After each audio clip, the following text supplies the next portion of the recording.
Hi எல்லாருக்கும் நமஸ்காரம். சின்ன வாழ்க்கலாம் ஒரு ஹாய் சொல்லிவிட்டு நான் இன்றைக்கி என்ன விளாக் பார்க்கலாம். இன்றைக்கி வந்து மென்தம் டொமேட்டோ பச்சடி, அதாவது வெந்தயக்கீரையும் தக்காளியும் வச்சு ஒரு தொகையல். இந்த ஊரில் எல்லாத்துக்குமே பச்சடின்னு சொல்லுவாள். ஸோ அந்த இந்த ஊர் டைப்பில் நான் பச்சடி எப்படி பண்ணுறதுன்னு பண்ணி காட்ட போகிறேன். நான் வந்து ஒரு பெரிய கட்டு வெந்தயக்கீரை வந்து நல்லா இதெல்லாம் தண்டெல்லாம் எடுத்துகிட்டு நான் இலையை மட்டும் நல்லா எடுத்து அலம்பி வச்சுட்டுருக்கேன். ரெண்டு தக்காளியை கட் பண்ணி வச்சுட்டுருக்கேன் அலம்பிட்டு. அப்புறம் தனியா, எள்ளு, தனியா ஒரு டேபிள் ஸ்பூன், எள்ளு ஒரு சின்ன டேபிள் ஸ்பூனு, ஜீரகம், காஞ்ச மிளகா, பச்சை மிளகா ரெண்டுமே. பச்சை மிளகா நிறைய போடுவா காரமாக இருக்கணுன்ட்டு, நான் கொஞ்சம் கம்மி பண்ணியிருக்கேன். 5-6 காஞ்ச மிளகா, 4 பச்சை மிளகா, புளி, பெருங்காய பொடி. பூண்டு போடுவா. நான் பூண்டு ஸ்மெல் எங்கள் இடத்துல சாப்பிட மாட்டாது, நான் பூண்டு போடல. உப்பு, எண்ணெய், இவ்வளோ தான் இதுக்கு தேவையான பொருள்.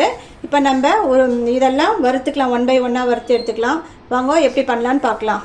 இப்போ நான் அடுப்பில் வானலியை போட்டு அடுப்பை ஆன் பண்ணிக்கிறேன். அதில் 1 ஸ்பூன் எண்ணெய் விட்டுக்கிறேன்.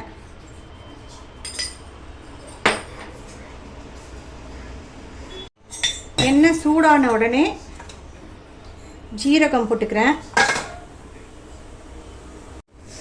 ஜீரகம் லைட்டாக பொரிய ஆரம்பிச்சிடுது. நான் அதில் தனியா போட்டுக்கிறேன். தனியாவையும் வதக்கிப்போம் லைட்டாக. தனியா லைட்டாக வறுப்பற ஆரம்பிச்சிடுது. எள்ளு போட்டுக்கிறேன்.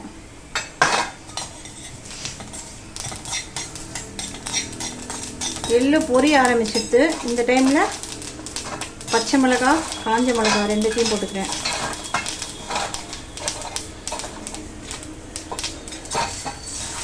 இதையும் நல்லா வறுத்துக்கணும்.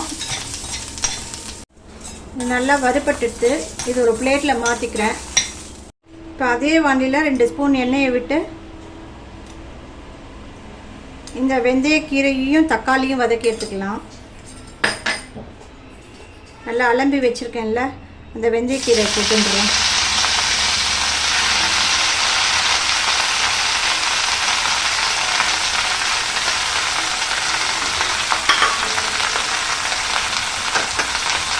இதை கொஞ்சம் சுருளை வதக்கிக்கலாம். சுருளை வதக்கி பார்க்கலாம். பாருங்க, சூப்பராக சுருளை வதங்கிட்டு இது போகிறோம். இப்போ நான் இது ஒரு மிக்ஸி ஜாருக்கு மாற்றிட்டு அரைச்சிட்டு எப்படி இருக்குன்னு உங்ககிட்ட காட்டுறேன், பார்க்கலாம். அரைச்சிட்டு வரேன். இப்போ பாருங்க, இந்த பதத்துக்கு கொஞ்சம் கரன்னு அரைச்சி எடுக்கணும். ரொம்ப நைஸாக இருந்தால் டேஸ்ட் இருக்காது. ஸோ இந்த கன்சிஸ்டன்சி இருக்கணும். இப்போ தான் சாதத்தில் பிசைஞ்சு சாப்பிடும்போது ரொம்ப டேஸ்ட்டாக இருக்கும். சூடான சாதத்தில் எண்ணெயோ நல்லெண்ணெயோ குத்தின்னு சாப்பிட்டா ரொம்ப டேஸ்ட்டாக இருக்கும், கசப்பே இருக்காது. இதில் பூண்டு போட்டுனாலும் இன்னும் டேஸ்ட்டாக இருக்கும். பூண்டு சாப்பிட்றவா வதக்கரிச்சி அந்த தக்காளி வெந்தயக்கீரையை அரைக்கும் போது சேர்த்து நீங்கள் பூண்டையும் வதக்கரிச்சிங்கன்னா இன்னும் டேஸ்ட்டாக இருக்கும். எங்கள் இடத்துல யாரும் சாப்பிட மாட்டாதனால நான் போடல. ஸோ இதை ஒரு தாளிச்சும் சாப்பிட்லாம், இல்லை அப்படியே சாப்பிட்லாம். நாங்கள் இப்படியே தான் சாப்பிட போகிறோம். சூப்பராக இருக்கும். நீங்களும் உங்கள் ஆற்றுல செஞ்சு பார்த்துட்டு எப்படி இருக்குன்னு எனக்கு கமெண்ட் பண்ணுங்க. உடம்புக்கு ரொம்ப ஆரோக்கியமானது. பிடிச்சிருந்தா லைக் பண்ணுங்கள், ஷேர் பண்ணுங்கள், சப்ஸ்கிரைப் பண்ணுங்கள். தேங்க்யூ.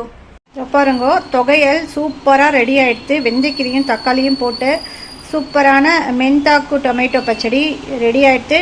இது உடம்புக்கு ரொம்ப ஆரோக்கியமானது. நீங்களும் உங்கள் ஆற்றுல செஞ்சு பார்த்து எப்படி இருக்குன்னு எனக்கு கமெண்ட் பண்ணுங்க. தேங்க்யூ.